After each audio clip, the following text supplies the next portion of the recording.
En primer lugar, me gustaría agradecer a Su Majestad la Reina por estar aquí presente, al director general, a todos los investigadores de Cibernet y, por supuesto, a todos los donantes y familiares por estar aquí presente, porque sin ellos esto no sería posible.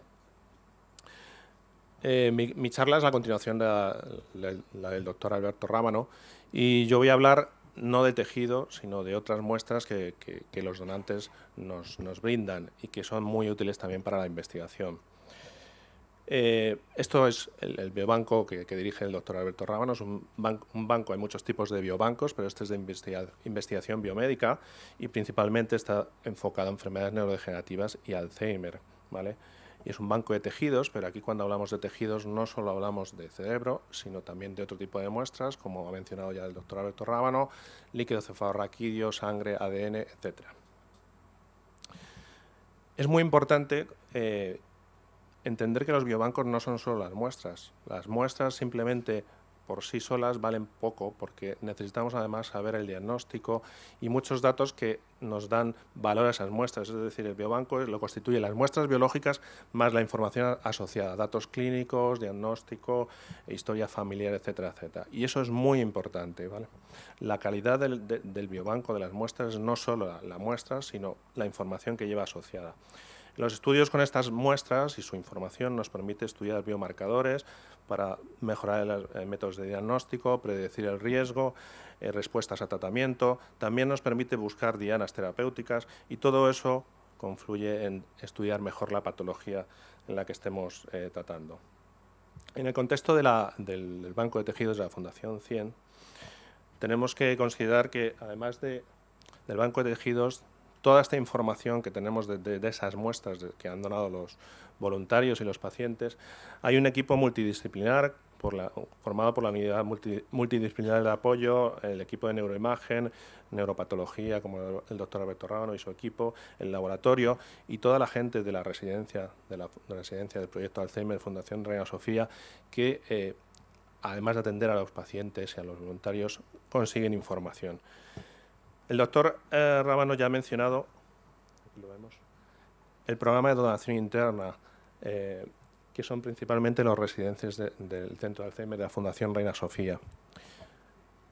Como ya he mencionado anteriormente, las donaciones de los residentes, además de cerebros, cuando hay una donación con un consentimiento, semestralmente, aprovechando una analítica rutinaria, se les toma sangre, una alícuota, para procesarlas. A continuación les diré para que vean qué se hace con esa sangre, y se depositan en el Banco de Tejidos de la Fundación 100. Además, dentro del programa de donación interna se puede considerar que tenemos otra fuente de muestras muy importantes. La de arriba son principalmente pacientes de la enfermedad de Alzheimer. La segunda fuente es el proyecto Vallecas, ¿vale?, en el que muchos de ustedes están implicados. Tanto las muestras de la residencia como del proyecto Vallecas van al final al Banco de Tejidos de la Fundación 100. Y esto es muy importante porque al final es un recurso que debe ser compartido por toda la comunidad científica. Y es algo que intentaré remarcar un poco más adelante porque, como ya ha mencionado el doctor Alberto Rábano, es muy importante la colaboración entre distintos grupos e investigadores. Por eso, al final, dentro del banco de tejidos, aparte de cerebro, tenemos ADN, plasma, líquido, saliva, etc. He escogido esta diapositiva para presentar de una forma muy resumida el proyecto Vallecas, que, como decía, es otra de las fuentes de muestras del banco de tejidos. Esto está sacado de una presentación que hizo el doctor Miguel Medina, investigador principal del proyecto Vallecas. Y aquí se remarca el principal objetivo de este proyecto, que está centrado en la detección temprana de la enfermedad de Alzheimer, ¿vale? A diferencia, como les decía anteriormente, de la gente que está en la residencia, que son personas ya con Alzheimer, aquí lo que estamos son personas entre 70 y 85 años que no tienen demencia, son personas que cognitivamente son sanas o pueden tener un deterioro cognitivo leve. Estas personas, cuando dan su consentimiento a participar, se les examina para comprobar si son aptas para entrar en el estudio, hay unos criterios de exclusión e inclusión en el estudio, y una vez que entran dentro del estudio, pues se hace una serie de, por el equipo multidisciplinar de la Fundación 100, una serie de estudios sociodemográficos, de historia familiar, enfermería, laboratorio, test neuropsicológicos y estudios de neuroimagen.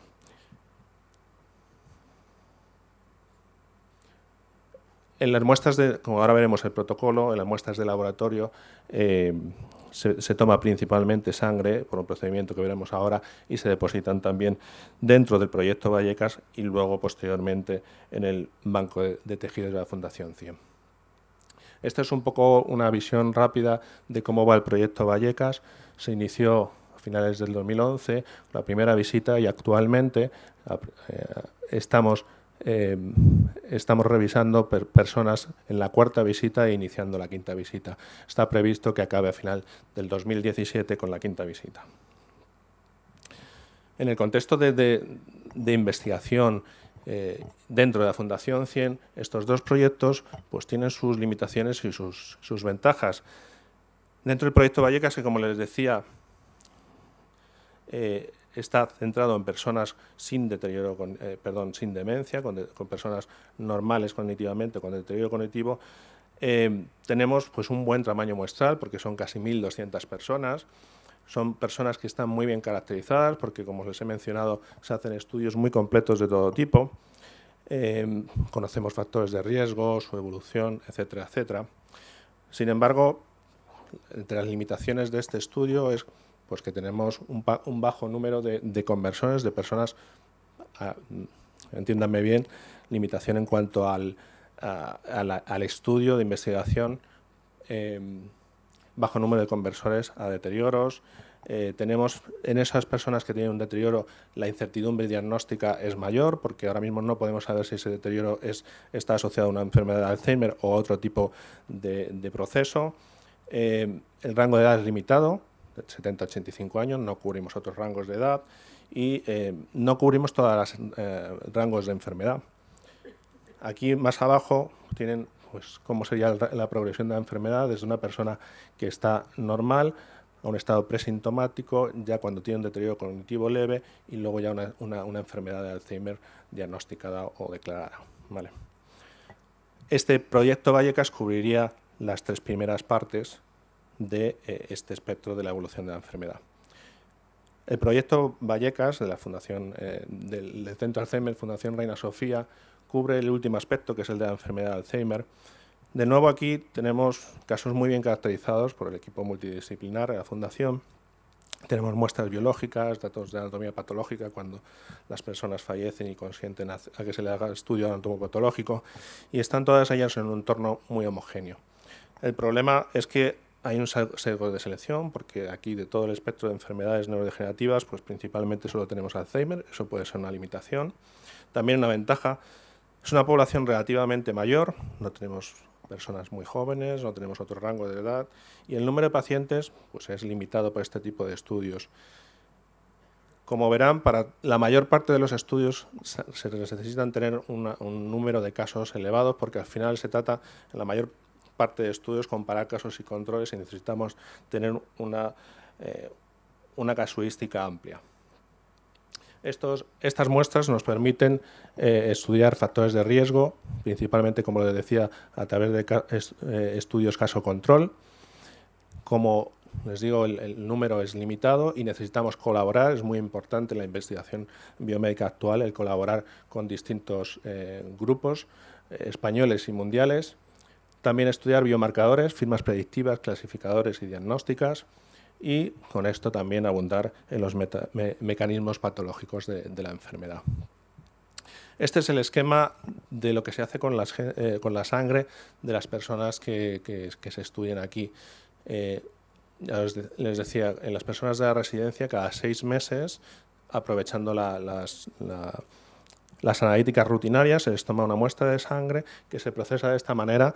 No quiero que se fijen mucho, pero simplemente mencionarles que de esta sangre intentamos extraer diversas fracciones para que puedan ser útiles a la mayor parte de proyectos posibles. Entonces, de esta única muestra de sangre, obtenemos sangre entera, una pequeña alícuota que guardamos sin procesar, plasma rico en plaquetas, plasma sin plaquetas, una capa leucoplaquetaria, que es donde están los linfocitos. A partir de ahí extraeremos el ADN, que luego nos sirve para hacer estudios genéticos, y guardamos otra alícuota de los glóbulos rojos, que es la otra fracción celular de la sangre.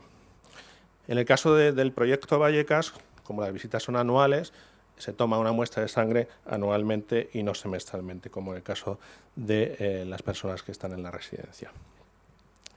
Estos son datos de muestras extraídas de la residencia del centro de detención de día, y como ven, pues aquí en esta fila tienen la evaluación, y por algunas personas ya llevamos 17 evaluaciones, es decir, llevan pues probablemente más de 8 años que semestralmente se les ha hecho una extracción, todas esas sangres se procesan y se conservan, ¿vale?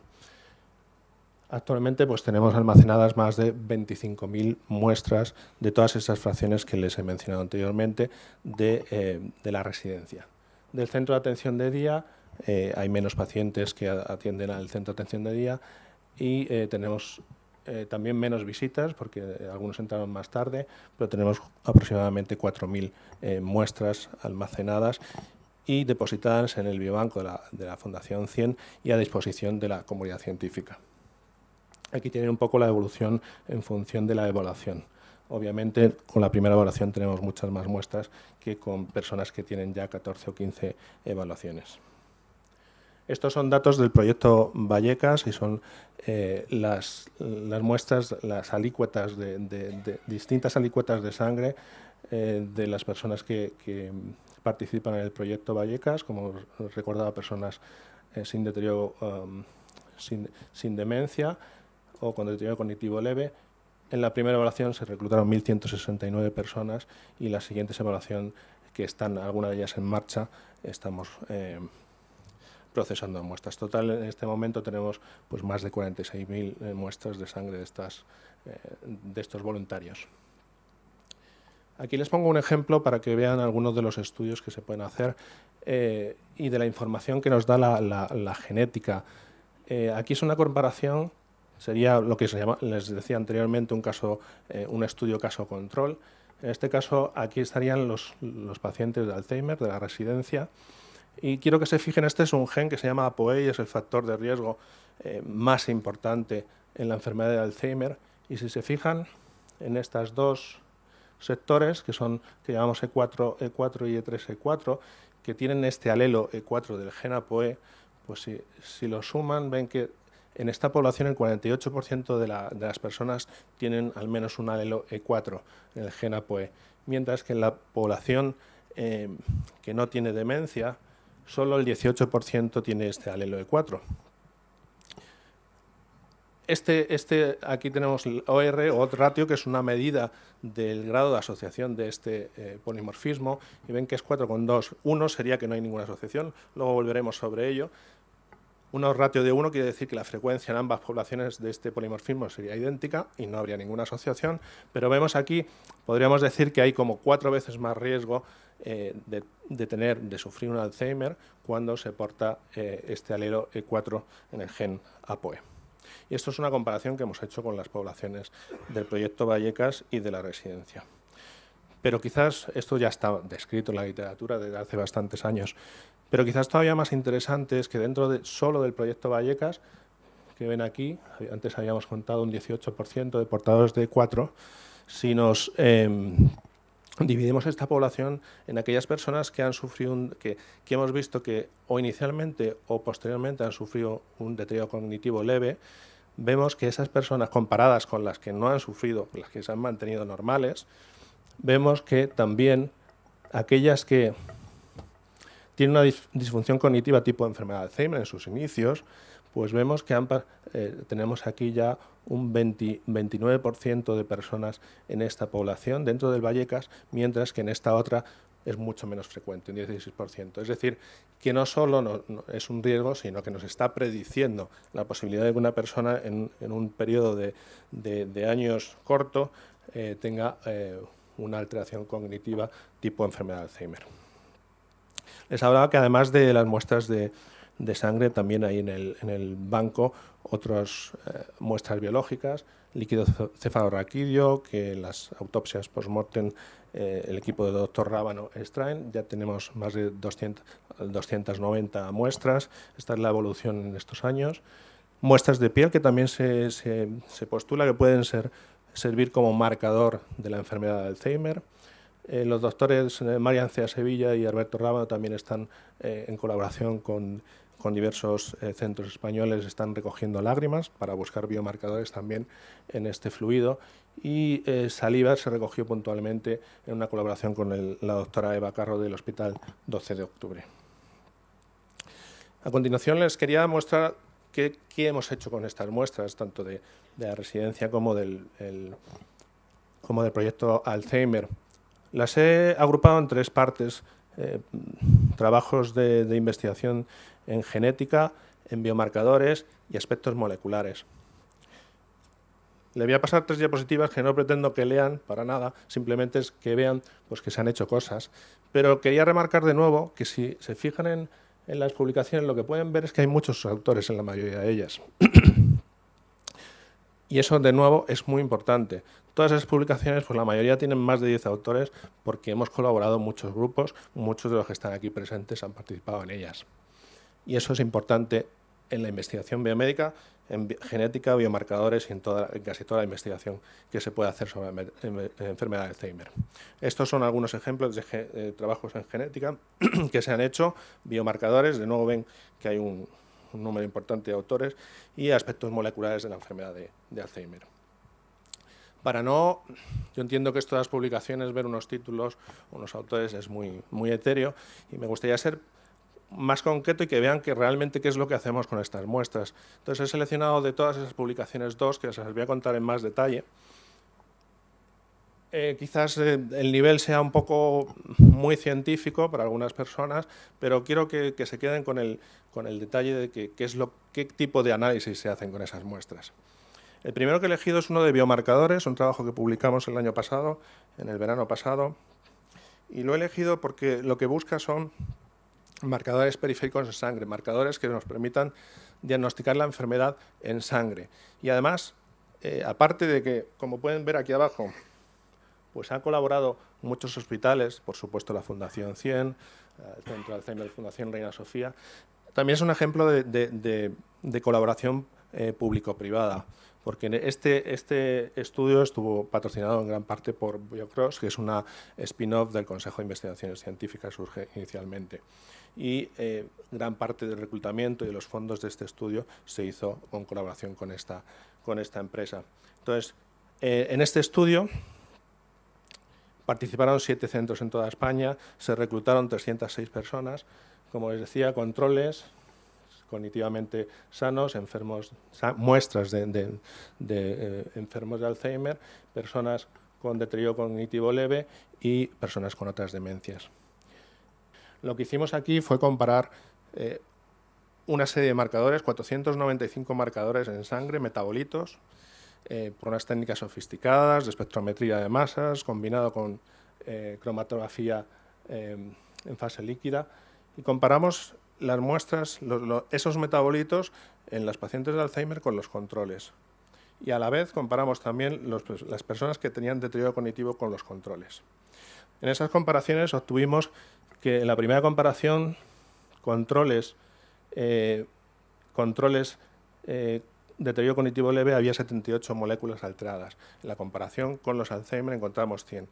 Como suponemos que la evolución de la enfermedad es algo lineal desde el estado cognitivo normal hasta la enfermedad de Alzheimer, pasando por el deterioro cognitivo leve, suponíamos que las cosas alteradas debían estar alteradas en las dos comparaciones. Entonces nos quedamos solo con las 44 moléculas, metabolitos, que estaban alteradas en las dos comparaciones.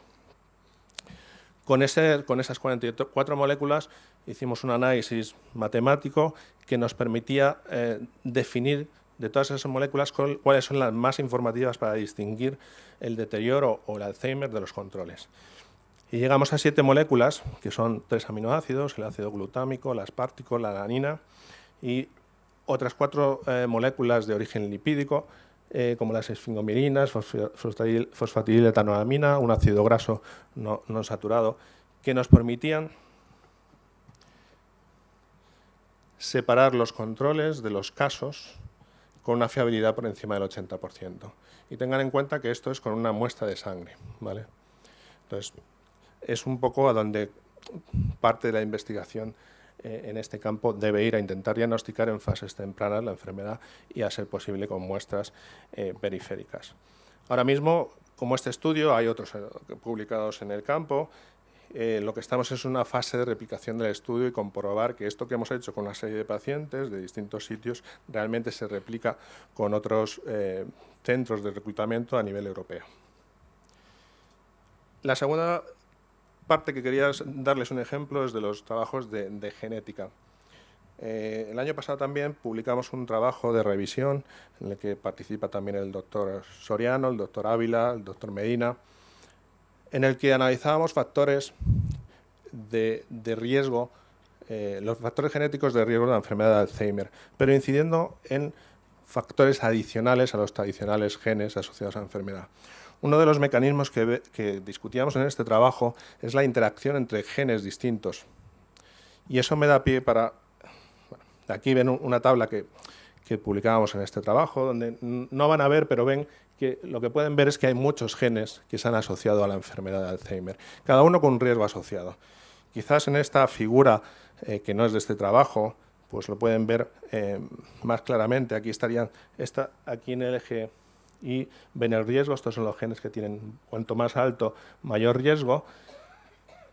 Y esta es la frecuencia de los polimorfismos en estos genes. Aquí ven genes que tienen riesgo bajo, pero que son muy frecuentes, ¿vale?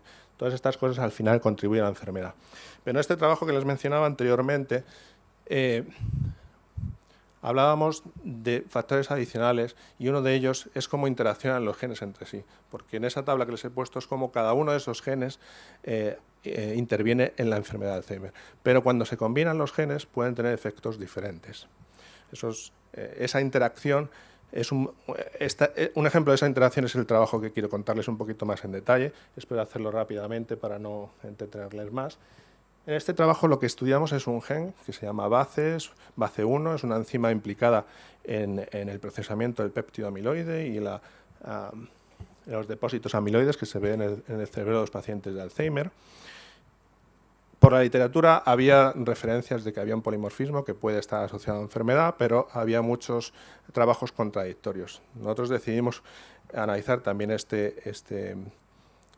gen por su implicación clara en la enfermedad, y lo que obtuvimos es que, aquí les cuento rápidamente para que entiendan qué es lo que hacemos. Nosotros analizamos este gen, saben que tenemos 2 alelos al menos de cada. Entonces, este polimorfismo que se denomina con este número, en esa posición, en cada uno de nuestros alelos, tenemos o bien una C o una G, ¿vale? Como tenemos 2 alelos, tenemos las 3 posibles combinaciones, CC, CG o GG. Y lo que hacemos a continuación es comparar estas frecuencias entre los pacientes y los controles. Si las frecuencias son idénticas, pues decimos que no hay riesgo. Si alguna de estas combinaciones está aumentada en la población de Alzheimer, decimos que tenemos un riesgo. Y eso lo medimos, como les he mencionado antes, con un parámetro que llamamos odds ratio y que debe ser, para que haya un riesgo, mayor de 1, ¿vale? Cuando nosotros hacemos eso, encontramos que tenemos un odds ratio, una asociación de 1,31, que está cerca de la significación. Pero lo interesante de este trabajo es que cuando nosotros, lo que les hablaba antes de la interacción, separamos estas, no pretendo que lean nada, esto es un metaanálisis donde con nuestros datos llegamos a unas conclusiones que son limitadas. De nuevo, necesitamos tener más datos, y lo que hacemos es un metaanálisis, coger de la literatura todos los análisis similares que se han hecho, juntarlos. Cuando hacemos ese estudio de juntar todos los datos de análisis de la literatura con nuestros datos, vemos que realmente el gen que hemos estudiado no tiene ninguna asociación. Como ven, tiene exactamente 1. Sin embargo, como les mencionaba anteriormente, hay un gen muy importante de la enfermedad de Alzheimer, que es ApoE. Cuando separamos entre personas que son portadores de ApoE4 y las que no, lo que observamos es que En las personas que son E4 negativas, no tienen E4, tenemos una protección por este alelo, mientras que las que son E4 positivos tenemos un riesgo. Es decir, hay una interacción, ¿vale? Es otra manera, es una manera adicional de estudiar factores de riesgo genéticos en la enfermedad, ¿vale? Aquí calculamos una interacción entre ellos, que es claramente significativa, y además vemos pues, que los niveles de actividad en líquido cefalorraquídeo de pacientes o de controles pues cambian en función de estos polimorfismos. Y un poco como conclusión, quería mencionarles pues, que los biobancos como plataforma para facilitar el progreso de investigación médica pues, son muy importantes. Necesitamos cada vez más muestras para poder hacer estudios más reproducibles, con mayor repercusión, que tengamos mayor seguridad de que esos resultados son ciertos, que estas muestras deben ser de calidad y para ello tenemos que tener la información clínica asociada a esas muestras, que debemos de nuevo compartir y colaborar, porque si no, no progresaremos, y que nosotros dentro de un entorno como esto, dentro del Sistema Nacional de Sanidad, debemos hacer una investigación orientada al estudio de enfermedades y a la mejora de la salud del ciudadano. Y por último, pues me gustaría agradecer, en primer lugar, a todos mis compañeros de la Fundación 100, incluido al comité científico, a los clínicos que colaboran con los programas de donación del banco, a los colaboradores voluntarios, por supuesto, a las asociaciones de pacientes y familiares, a la Reina Sofía, a la Fundación Reina Sofía y, por supuesto, a los donantes del banco, del proyecto Vallecas y de sus familiares. Muchas gracias.